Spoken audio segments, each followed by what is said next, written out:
Bonjour à tous, aujourd'hui je vous donne mon avis sur les couteaux suisses Victorinox et je vous dis lequel selon moi vous devriez acheter. J'ai donc devant moi un Climber qui a donc le classique côté Victorinox, à savoir grande lame, petite lame, tire-bouchon, poinçon, décapsuleur tournevis, ouvre-boîte tournevis et en plus nous avons le crochet multifonction et une paire de ciseaux. À côté j'ai le Ranger qui a les mêmes fonctions que le Climber avec en plus une scie à métaux lime cure-ongle, une scie à bois, un ciseau à bois et un petit tournevis fin.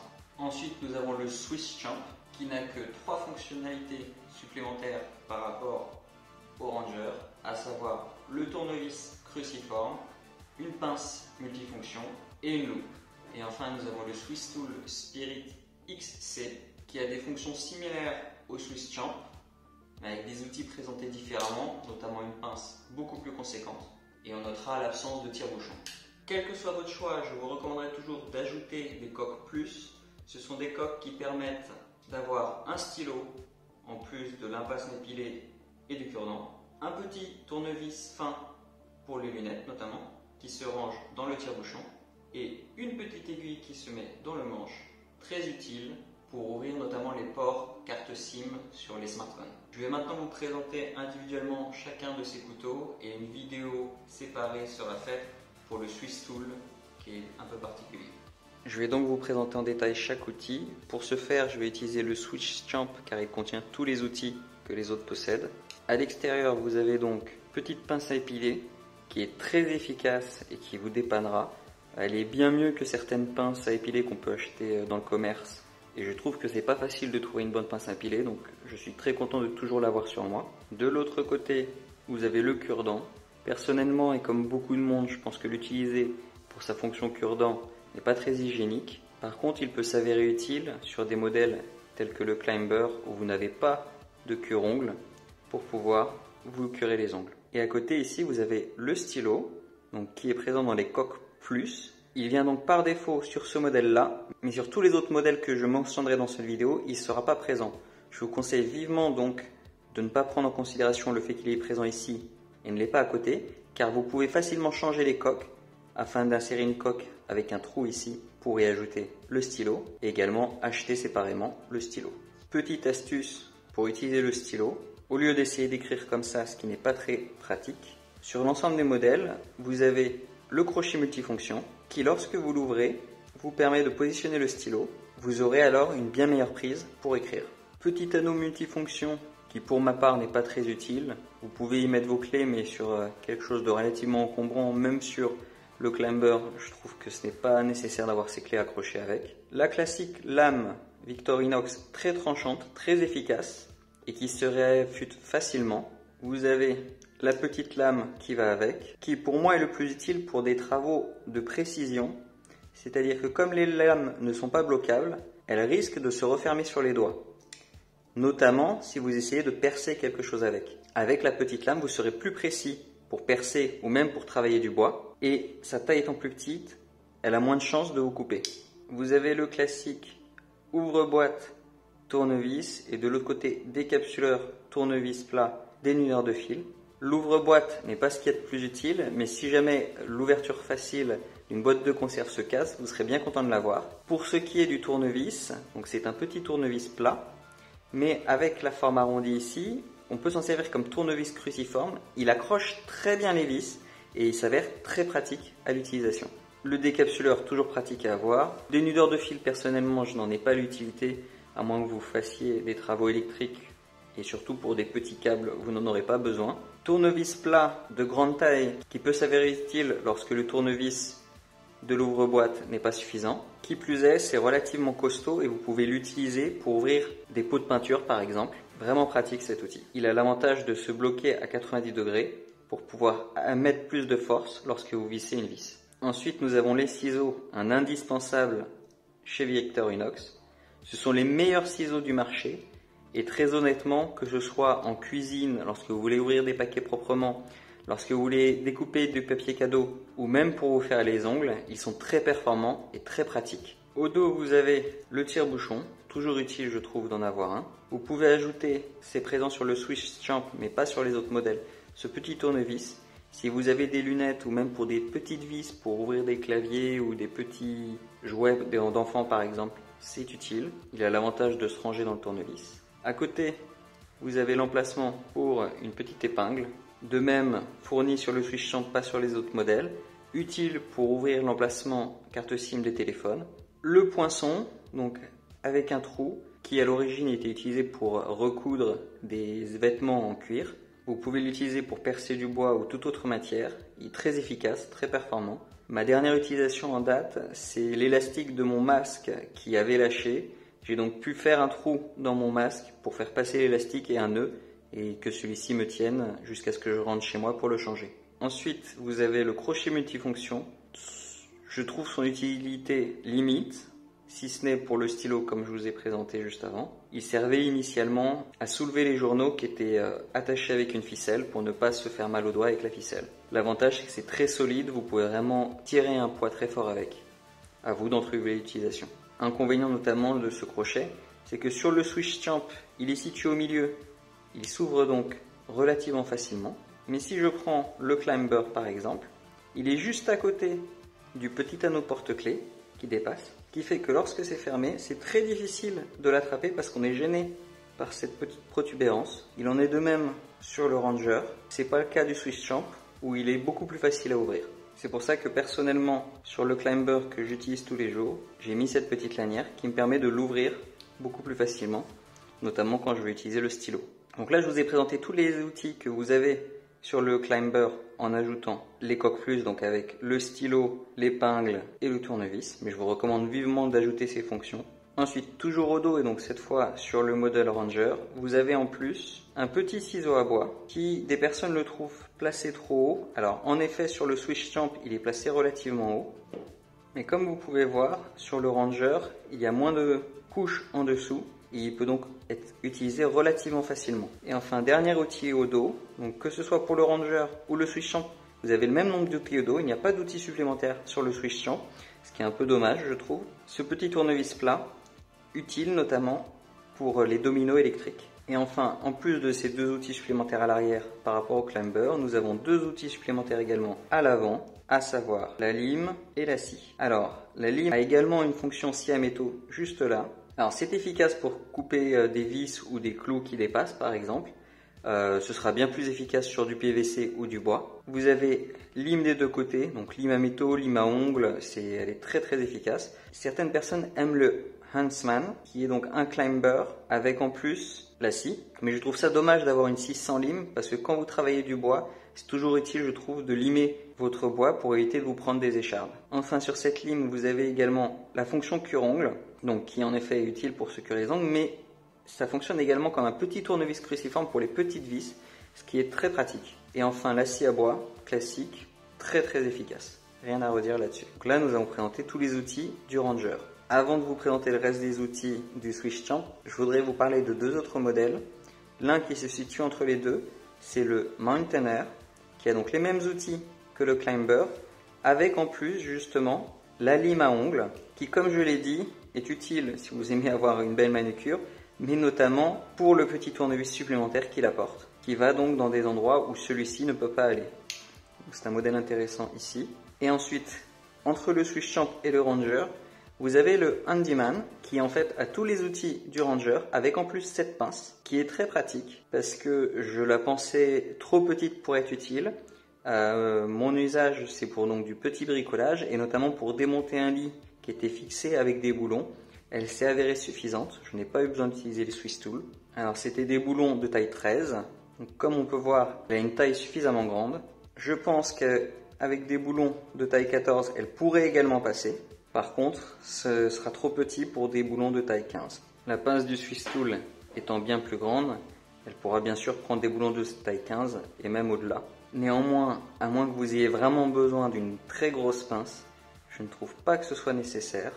Je ferai une autre vidéo sur le Swiss Tool pour vous expliquer pourquoi je ne pense pas que ce soit le meilleur outil. Donc je vous recommande, si vous avez besoin d'une pince, plutôt de vous diriger vers le Handyman, un Ranger avec cette pince en plus. Elle a également ici un petit coupe-fil. Personnellement en utilisation, c'est notamment pour le jardinage, pour couper du fil de fer que j'utilise pour accrocher les plantes au tuteur. La petite encoche là, si je ne dis pas de bêtises, c'est pour sertir des câbles. Personnellement, vu que je ne fais pas de travaux électriques, j'en ai pas l'utilité. Il faut savoir que cette pince donc est relativement solide, elle est assez épaisse, elle est précise, avec un embout fin. C'est aussi efficace par exemple qu'une pince à épiler de mauvaise qualité, c'est-à-dire qu'elle attrapera vos poils sans problème, après elle les coupera plutôt que de les retirer proprement, comme vous pouvez le faire avec la pince à épiler prévue ici. Et les dents ici, donc pour des boulons, elle accroche très très bien. Et ensuite le switch champ par rapport au handyman, il a un outil supplémentaire. Ces outils, donc à savoir un tournevis cruciforme, la loupe et cet outil qui est fait pour enlever les écailles. Ici vous pouvez enlever l'hameçon de la bouche du poisson et vous avez également une règle en centimètres. Alors c'est pas l'outil le plus utile, ce qui est très dommage je trouve, c'est qu'il n'est pas mis les millimètres sur la règle, ce qui l'aurait rendu plus utile pour des mesures de précision sur des épaisseurs par exemple de bois ou autres sur lesquelles vous travaillez. Par exemple ici j'ai un Laserman Micra qui possède bien les millimètres, donc ils auraient vraiment pu le faire, ce qui est dommage. Et de même, une utilisation qu'ils préconisent avec, c'est de l'utiliser pour faire des tracés de précision. Ça consiste à mettre le stylo à ce niveau-là, choisir au niveau du bois là où vous voulez vous le mettre et glisser comme ça pour faire un trait droit. Avec le stylo, ça marche bien parce que la pointe se situe bien au milieu des dents et la mesure commence au bout des dents, donc on est bien. Si vous utilisez par exemple un critérium avec votre mine qui ira là, votre mesure ne sera pas précise, ce qui est dommage. J'ai pas eu à utiliser la fonction pour enlever les écailles de poisson. Personnellement, je suis myope, j'ai donc une très bonne vision de près et je n'ai pas de difficulté à lire les petites écritures qu'on peut avoir sur des packaging. Si c'est votre cas, cette loupe peut s'avérer utile pour vous. Sinon, elle peut être utilisée par très beau temps en été pour préparer un feu. Et enfin, le tournevis cruciforme qui a l'avantage de se bloquer à 90 degrés, comme le tournevis plat. Il offre une bonne polyvalence, mais ne vous permet pas de faire plus de vis que ce que vous pourrez faire avec le Ranger. Par exemple, je vais vous expliquer dans un instant pourquoi. L'avantage est que néanmoins, vu que c'est un vrai tournevis, vous abîmerez moins les vis qu'avec les méthodes que je vais vous montrer juste après. Voilà, sur le Ranger, par exemple, donc avec cet outil qui fait la plupart des vis cruciformes, vous en ferez une bonne partie. Si les vis sont plus petites, vous pourrez potentiellement utiliser ce petit tournevis plat ou la pointe de la lime pour les très petites vis qui s'avèrent efficaces, même plus efficaces que ce tournevis-là qui, pour les très petites vis cruciformes, rentrera difficilement. Je ne trouve donc pas l'outil indispensable et c'est pourquoi je ne vous recommande pas le switch stamp, mais plus le handyman qui vous aura comme ça une épaisseur moindre avec ses outils en moins, mais qui, contrairement au Ranger, a l'avantage de vous fournir une pince très efficace. Je vous présente rapidement le Swiss Tool, mais il y aura une vidéo dédiée. Vous avez donc un poinçon similaire à ceux que vous avez sur les couteaux suisses, une scie à bois également similaire à celle des couteaux suisses, le tournevis plat décapsuleur dénudeur qui est bien plus gros, bien plus épais que celui des couteaux. Il remplit néanmoins les mêmes fonctions. Pour les dénudeurs de fil, vous avez donc des dénudeurs bien plus efficaces que le petit des couteaux suisses. Si vous faites souvent du travail en électricité, peut-être dans ce cas que le Swiss Tool sera utile pour vous. Pour ce qui est du couteau à bois, certes, il est plus gros, mais vous pouvez faire un travail très précis avec celui-là, et je le trouve très efficace. Celui du Swiss Tool ayant une encoche juste ici, il a tendance à dévier et à faire des coupes moins nettes, moins propres qu'avec celui-là. Au niveau de la lame, on est sur quelque chose d'un peu différent. Elle est aux 2/3 crantée et ensuite lisse. Alors c'est très efficace, vous pouvez travailler le bois sur cette partie lisse et cette partie-là pour couper des matériaux plus rigides ou pour couper du pain. L'inconvénient, c'est que ce sera plus difficile à aiguiser. De l'autre côté, nous avons scie à métaux, là encore similaire à celle des couteaux suisses.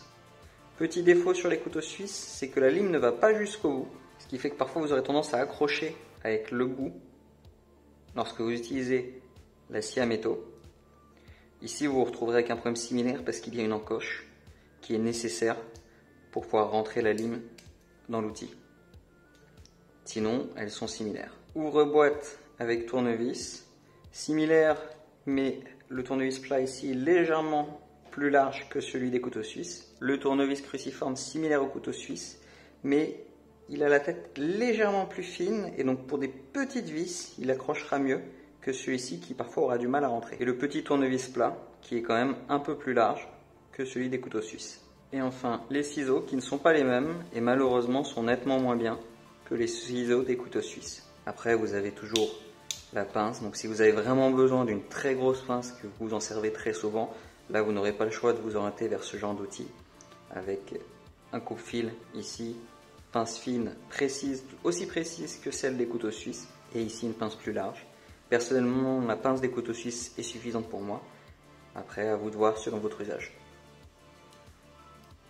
Quelques remarques avant qu'on arrive à la conclusion. Je ne l'avais pas remarqué avant d'avoir le Swiss Champ, mais en fait quand on ouvre les ciseaux en très grand, on a un petit jeu. Donc au début j'ai cru qu'il y avait un défaut de fabrication sur mon Swiss Champ. Il s'avère que j'ai le même jeu sur les autres ciseaux. Si je m'en étais pas rendu compte, c'est donc qu'à l'usage, ce n'est pas impactant. Et en fait, quand vous refermez, voilà, à ce niveau-là, vous n'avez plus le jeu. Pour ce qui est du changement des coques, ça se fait relativement facilement. Il vous suffit avec une lame fine de vous insérer à ce niveau-là et vous avez 3 points de fixation. C'est juste clipper, donc vous déclippez. Une fois que c'est retiré, vous vous retrouvez donc avec vos coques. Ce que je vous conseille idéalement, c'est de prendre le couteau de la couleur que vous souhaitez. Comme ça, la coque avec le logo, vous n'aurez pas à l'enlever. Parce que vous voyez, même dans les versions plus, il y a juste de toute façon la pince à épiler. Et vous voyez là ici les 3 points de fixation avec la pince à épiler qui se glisse à ce niveau-là. Et au niveau de l'autre coque, donc par défaut vous aurez juste l'emplacement pour le cure-dent. Vous pouvez en acheter des qui sont comme ici le Swiss Champ directement fourni avec l'emplacement pour le stylo. C'est le cas par exemple des coques de mon Ranger que j'ai changé. Donc sur une coque avec le stylo vous avez un emplacement ici le long pour le stylo. Et j'ai même ici utilisé la lime du Ranger pour faire un trou à ce niveau-là et pouvoir mettre un outil supplémentaire. Ça me permet en fait ici de mettre un petit Fire Stick. Donc ça c'est pas des produits officiels Victorinox, ça s'appelle Firefly. C'est relativement cher, entre 6 et 10 euros l'unité. Mais ça peut dépanner pour faire du feu, notamment parce qu'il n'y a pas de loupe sur celui-là. Et ensuite, je garde la pince à épiler, le stylo. Et comme j'avais plus de place pour le cure-dent, j'ai donc coupé pour faire un emplacement.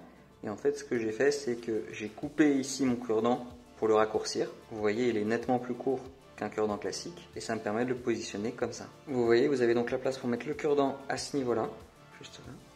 Le stylo le long et la pince à épiler. Donc je ne vous conseille pas nécessairement de vous embêter à effectuer ici un trou supplémentaire. Le plus simple c'est d'acheter directement une coque avec l'emplacement stylo.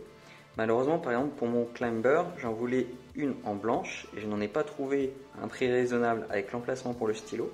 J'ai donc acheté une blanche classique et j'ai moi-même, là vous voyez les finitions ne sont pas parfaites, mais j'ai moi-même ici limé tout du long pour faire la place pour un stylo. J'ai bien entendu dû acheter le stylo.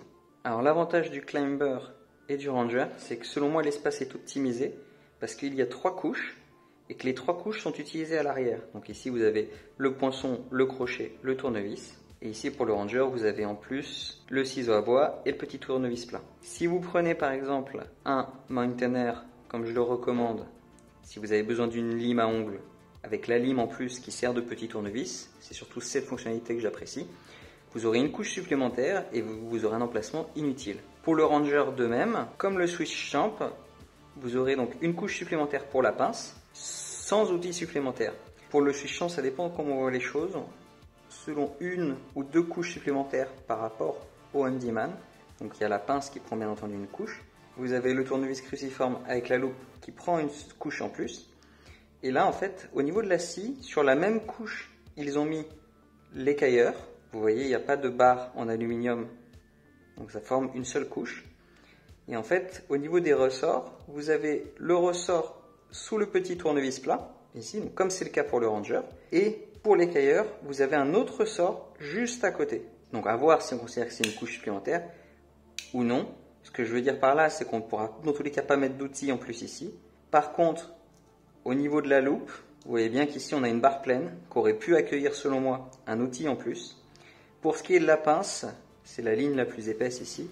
Il n'y a pas d'outil supplémentaire, mais je pense que c'est une bonne chose pour la rigidité et l'utilisation de la pince. Donc le Handyman, vous aurez juste cette grosse barre en plus, donc vide sans outil en plus à l'arrière, mais pour moi c'est une bonne chose pour la solidité du produit. Sur le Swiss Champ, vous avez donc une couche en plus inutilisée à l'arrière, et avec des outils, je vous dis, pas forcément nécessaires. La loupe dont je n'en ai pas l'utilité, et le tournevis cruciforme dont on peut se passer lorsqu'on a l'ensemble des autres tournevis fournis dans le Handyman ou Ranger. Encore une chose, c'est au niveau de l'utilisation. Forcément, on va être sur des couches plus épaisses. Lui, c'est celui que je porte tous les jours. Il faut savoir que je viens tout juste de recevoir le Swiss Champ. L'avantage, c'est que c'est relativement léger, ça se met bien dans la poche. Donc ça, ou le Mountain Air, je trouve que c'est parfait pour la vie de tous les jours, pour l'avoir tout le temps sur soi, et on peut faire beaucoup de choses avec. Si vous en voulez un plus costaud pour vous dépanner lorsque vous faites du bricolage, le Ranger, mais je vous conseille entre les deux le Handyman qui a la pince en plus. Et niveau de l'utilisation, on a une bonne prise en main pour le Ranger. On est, je trouve, lorsqu'on utilise par exemple la scie, légèrement trop large au niveau du Swiss Champ. Je pense donc que vous aurez quand même une bonne prise en main avec le Handyman. Le Ranger a dans tous les cas une excellente prise en main. On sent également la différence au niveau de la prise en main lorsqu'on essaye de visser. C'est-à-dire que quand vous vissez, vous faites comme ceci, vous lâchez entre guillemets la pression sur l'outil pour pouvoir continuer à visser. Ça se fait bien avec quelque chose de pas trop épais. Avec le Swiss Champ, vu qu'il est très épais, c'est difficile et moins agréable de l'utiliser. Pour ce qui est de l'utilisation des outils au dos, je trouve pas que l'épaisseur du Swiss Champ soit problématique parce qu'on a quand même une bonne prise. Et comme je l'évoquais, l'avantage entre guillemets du Swiss Champ, c'est que vous pouvez accéder au crochet multifonction plus facilement que sur les autres où il est coincé à côté de ça qui n'est pas forcément utile. Parce que notamment, gros inconvénient de ça, lorsque vous utilisez la lime ou la scie, pas de souci, il se retrouve à l'avant. Mais lorsque vous utilisez ce tournevis là, qui est pour moi le meilleur outil de chez Victorinox, quand vous appuyez sur la vis, vous vous retrouvez dans le paume de la main, ce qui est relativement inconfortable. Et ça, c'est valable pour tous les Victorinox. Donc c'est dommage, j'aurais bien aimé qu'on ait l'option de ne plus l'avoir. Il faudrait le couper, mais je ne sais pas si on garde la garantie, si on fait une telle modification sur son produit. Pour ce qui est du poids, je trouve qu'avec un produit ici comme le Climber, c'est pas dérangeant dans la poche, on le sent quasiment pas. Le Mountain Air, je pense que ce sera similaire. Pour le Ranger, au niveau du volume, c'est un peu plus conséquent, on le sentira un peu plus. Le poids pareil, mais je dois vous dire que même avec le Swiss Champ, je l'ai pris dans la poche et en fait, on a plus l'impression d'avoir un second smartphone dans sa poche. Donc à vous de voir, c'est-à-dire qu'on le sent, c'est lourd, c'est encombrant, on le sent dans la poche comme un smartphone, mais je trouve pas ça dérangeant. Donc pour quelque chose de discret, Climber, Mountain Air. Pour quelque chose de plus polyvalent, celui que je n'ai pas qui se situe entre les deux, le Handyman. Vous l'aurez donc compris, le couteau qui est idéal selon moi et qui convient à un maximum de monde, c'est le Climber. Éventuellement, vous pourriez prendre le Mountain Air, qui est en fait le même, mais rajoute la lime, qui peut s'avérer très utile. Ou sinon, si vous n'en voulez qu'un seul pour être pareil à toute épreuve, je vous recommande donc le Handyman, qui est le même que le Ranger, avec la pince multifonction en plus. Voilà, j'espère que cette vidéo vous a plu. Si c'est le cas, n'hésitez pas à la liker, à partager, vous abonner ou même commenter. Je vous mets en description un lien pour acheter chacun de ces produits. Vous y trouverez également des liens Utip et Tipeee si vous souhaitez me soutenir. Merci beaucoup et à bientôt.